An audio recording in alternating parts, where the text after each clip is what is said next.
Welcome to the Homeschool Show from North Carolinians for Home Education. Our goal is to help you homeschool with confidence and joy. I'm your host, Matthew McDill, and we have once again as our co-host, Isaac McDill. How's it going? Good. Glad you're back. You glad to do it again? Ready to do it again? Yep. Okay, tell us what we have today. Today in Homeschool News, we'll give you some important updates on the Homeschool Show and remind you of the NCHE retreats coming up and tell an amazing story of kids who survived in the Amazon jungle. Homeschool Conversations, my dad had a conversation with Aaron and Cheryl Sultan at the Thrive Homeschool Conference. This was their 26th year. Wow. That's pretty long. Yeah.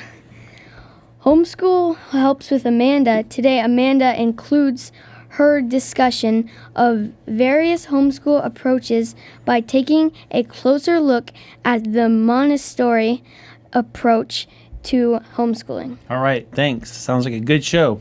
We're going to start with homeschool news, and I just want to mention once again what I did last week, and that is if you are one of our radio listeners and you've been listening to us on News Talk WSIC, we're not going to be on the air there anymore. We have had such a good time. I especially want to thank Mark Sanger, who was a homeschool dad and owner of the station, who brought us in.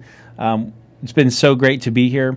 We are going to continue the show anyway, and so the homeschool show at nche.com is going to be where you can find out where to see us on YouTube and podcasts and everywhere else. So continue to follow what we're doing and listen to the show. Subscribe there so you can make sure you don't miss anything.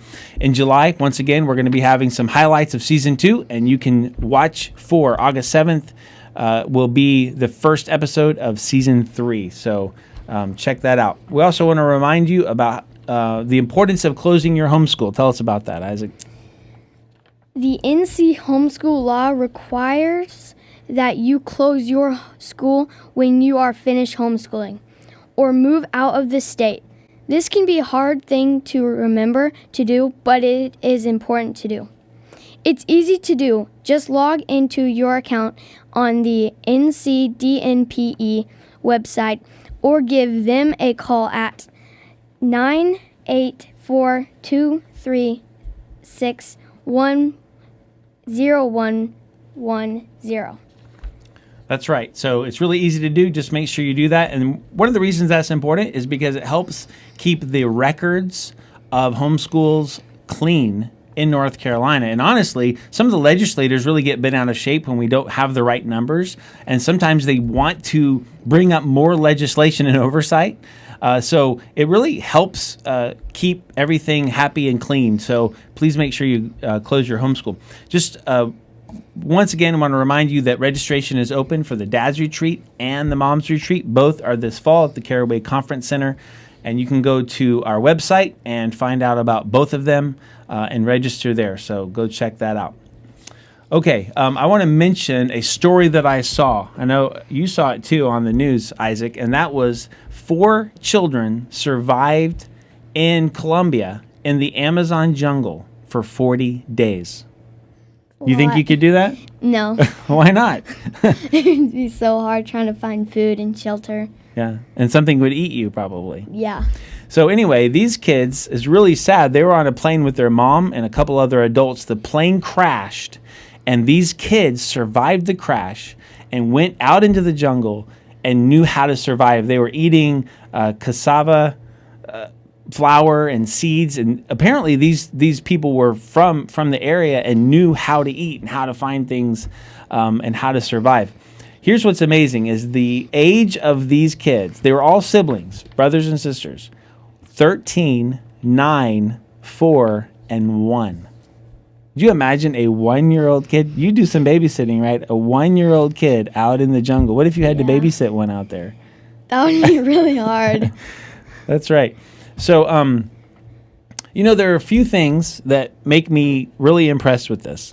One is that they were tough and had the ability to figure out how to live, and that they had courage. So as I'm talking to parents and I'm thinking of raising my kids, there's 3 things I think about. One is courage. and the ability to carry on even when things are scary. But here's another one, and that is that they took care of each other. You think you would, if Andrew was out there with you, you would just leave him there or something? No. You would take care of him, wouldn't you? Yeah. Yeah, I want my kids to love each other, be committed to each other, and take care of each other. And, I think of one of the things that Jesus said, which is we love our neighbors as ourselves. I don't know if you've ever thought about that, but what that means is, how would I want to be treated? Because that's the golden rule, treat others as you would want to be treated. How would I want to be treated? How would I want to be taken care of? And then that's how I'm going to treat my brothers and sisters, even when they're being irritating, right? Yeah. Do you have any irritating brothers and sisters? Yeah. Do you? Oh, okay. Well, we'll make sure to deal with that. But anyway, you can still love them and think of how would you want to be treated even when you're irritating, right? And so also, I just love the idea that they had some skills, They were able to figure out how to survive. And so, of course, I don't think I need to teach you how to live in the Amazon jungle at this point. But there are some things that my kids are going to have to face in this world. There's going to be hard questions, all sorts of practical skills that they need. And I want them to be equipped and ready to handle it and ready to survive. So I'm thinking about that as a parent. Anyway, I thought this was a pretty amazing story, pretty inspiring. But also as a parent encouraged me to think about how I'm raising my kids and prepare them for stuff like that. All right, Isaac, let's do Homeschool Conversations. Okay. My dad had a conversation with Aaron and Cheryl Sultan. Sultan at the Thrive Homeschool Conference. Let's hear about their experience at the conference and why it's so helpful. Mm-hmm.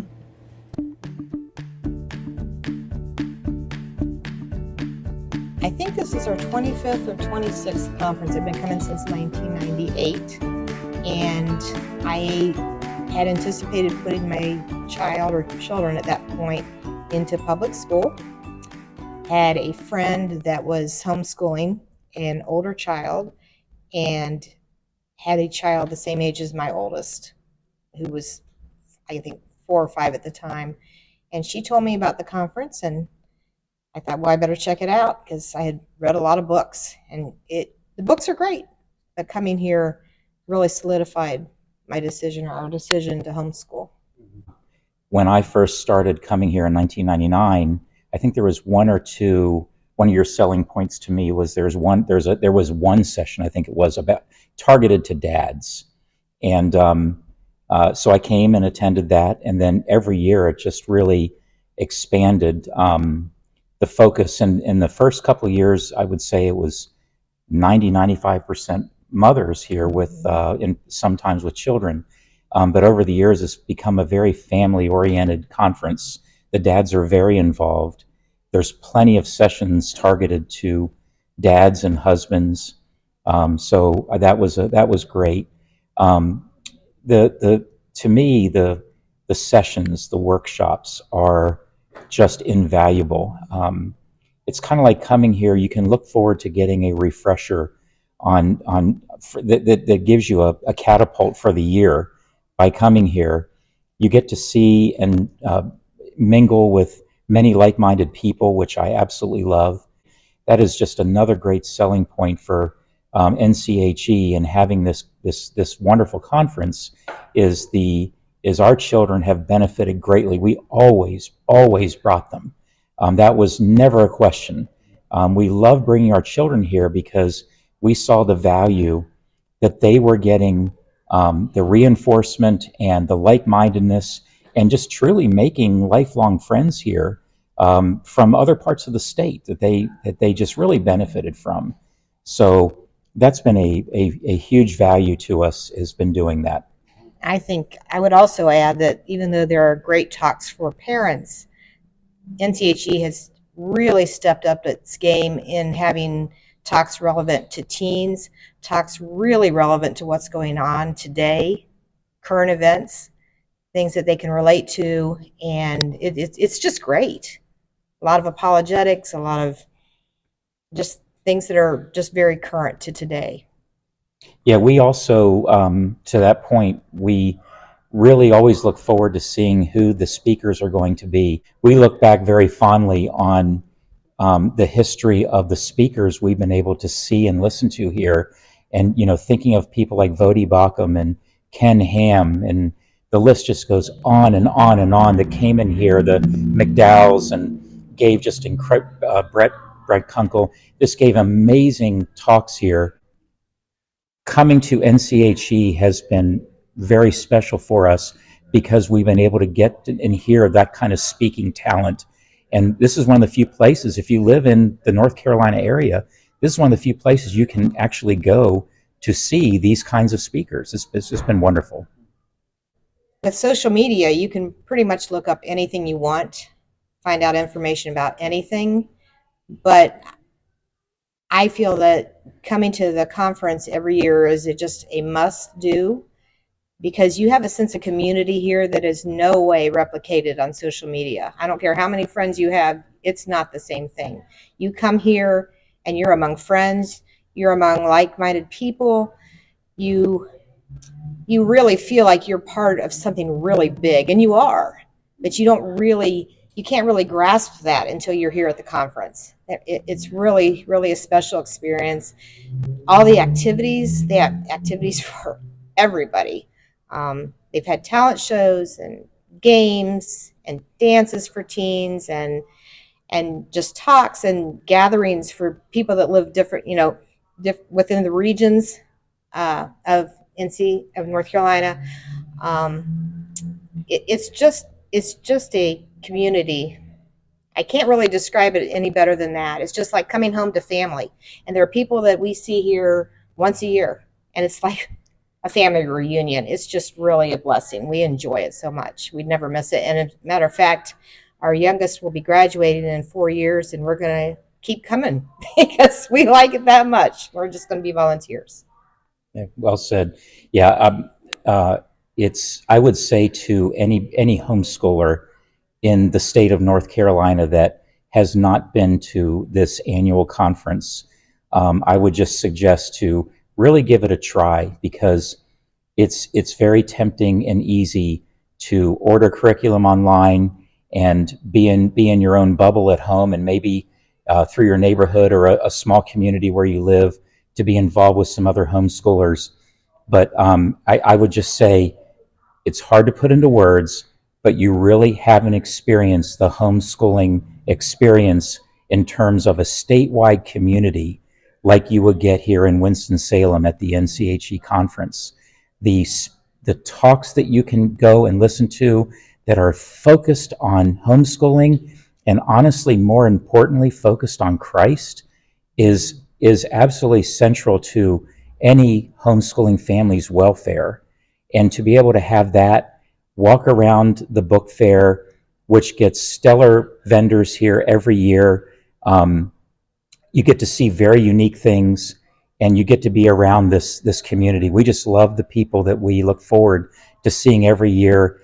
We stay here on site at the hotel, and as soon as we get here, whether it's in breakfast in the hotel, or it's as soon as we walk into the keynote speech or walking around the book fair, we have people shouting our name, coming over to us, hugging us. It is such a great, as you were saying, a great sense of community that we'll always treasure that. If you're a new homeschooling family, there may be more questions than answers. You may be looking for, how do I do this? What do I do? All I know is that when I come here and I open up the sessions and the speaking opportunities that are here, there are all kinds of speaking sessions that focus on these kinds of answers. NCHE is a great place. If you're a new homeschooler, coming to the convention is a great place to come and get answers for all those things you're struggling with. Because guess what? If you're struggling with these kinds of things, this is like the watering hole. There's a lot of other people that are struggling with those things as well. And what a great place to come and get those reinforcements. Yes, and it doesn't matter what stage your child or children are at. You can start at the very beginning, and I don't know where to start. You may be pulling your children out from a different school, public school, private school, and wanting to start homeschooling. NCHE has all the resources at every stage, whether it's elementary, middle school, high school.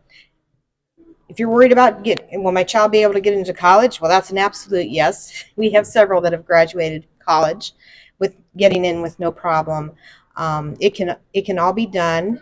You can be fed here. We have mentor tables here with usually ladies or gentlemen that are equipped to answer any question you can have. And we can hold your hand through the beginning of the process until you feel like you're on your feet. But definitely, NCHE the conference has been phenomenal at giving you confidence that you can do it, and you definitely can do it.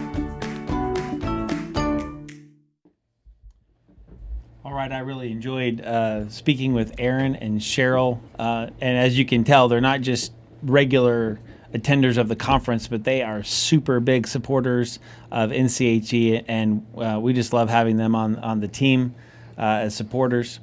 So we're going to head on to Homeschool Helps with Amanda. She's been doing a series for quite a number of weeks now, talking about a lot of different approaches to home education. And so this is the final one as we wrap up season 2, and she's going to look at the Montessori approach to homeschooling.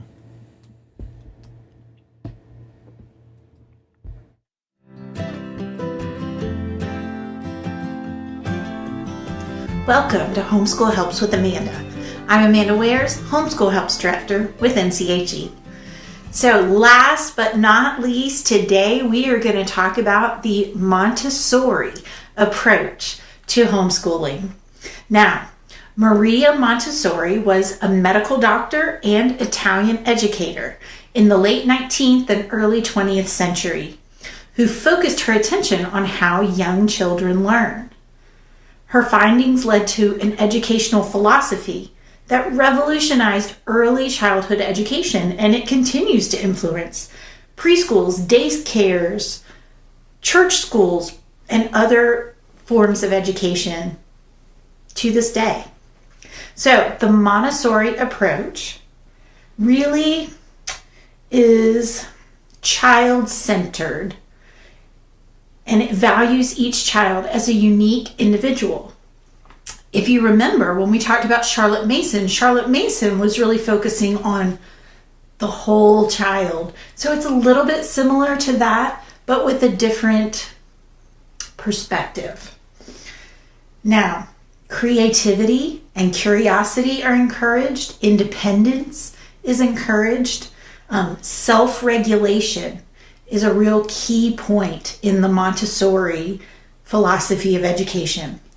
Excuse me. The Montessori method views a child's classroom as a preparatory environment for the biggest classroom of all, which is their life. Now, some of the characteristics of a Montessori education include a mixed age classroom. That sound like homeschooling to you? Yes. Hands-on learning, cooperation and collaboration, active learning, teachers who model the behaviors and values that they want children to emulate, teachers who see themselves as facilitators rather than instructors, respect for each child's individual learning style, the freedom of children to choose between learning activities, guidance on positive behavior and conflict resolution, and helping students see the connections between the traditional subjects, such as math, science, history, and language arts. So when I hear all of those things, I think, wow, that sounds a lot like homeschooling. And in many cases, I think just very naturally, homeschooling kind of lends itself to that type of environment. And if you're interested in the Montessori approach to homeschooling, there's a lot of information out there. Again, I've told you several times to Google, but really, if you Google, you will find some great articles and blog posts from people that are utilizing this approach in their homeschool every day, and they have wonderful information and just practical application of how it looks in their house. Now, with the Montessori homeschool, again, the child is directing the learning. So you direct the environment, you control the environment, and it's sort of like setting a buffet out for them, but then they choose what activities, what work they are going to do at that time. Now, pros and cons. Some of the benefits of Montessori education include children can study what interests them at their own pace. So they're going to be excited about that probably. They're not hurried, they're not forced, so it should be a positive experience. Again, the focus is on accommodating the child's learning style. That's a real positive. Children can have physical freedom to move around, which is great. Montessori values diversity. So sometimes parents from different cultural backgrounds really value this approach to education. Again, that multi-generational, multi-age classroom idea really can be a benefit, especially in families with multiple age children. Montessori students are encouraged to kind of teach themselves. Again, that independence is a real value of Montessori education. This also means there are no tests, exams, or quizzes. Now, those people that don't find the Montessori approach to education positive, they say there is too much freedom. There's not enough discipline. The fact that there are no grades or textbooks or quizzes would be negative to some people. So you really have to judge for yourself what is going to work best, what lines up with your values and your desire for what you want your homeschool to look like. What is your family's needs? What are your children's needs? And what do you want your school to look like every day? Now, there are some curricula out there that are Montessori based. Montessori really is a philosophy of education, it doesn't really lend itself to a program, but there are some out there that incorporate Montessori principles. And those are the Child of the Redwoods, the North American Montessori Center homeschool program, Montessori by Mom, Schiller Learning, and Guidepost Montessori. Now, that concludes our series on the major approaches to homeschool. There are others that you will hear about. There are others, even if you search on the internet, you will find others that I haven't had time to go into. But these are the main and most popular ones. So hopefully, just with this little short few minute dive into each of these approaches, maybe you heard something that really resonates with you and you thought, oh, that is what I want my homeschool to look like. Or on the other side, that definitely isn't what I want my homeschool to look like.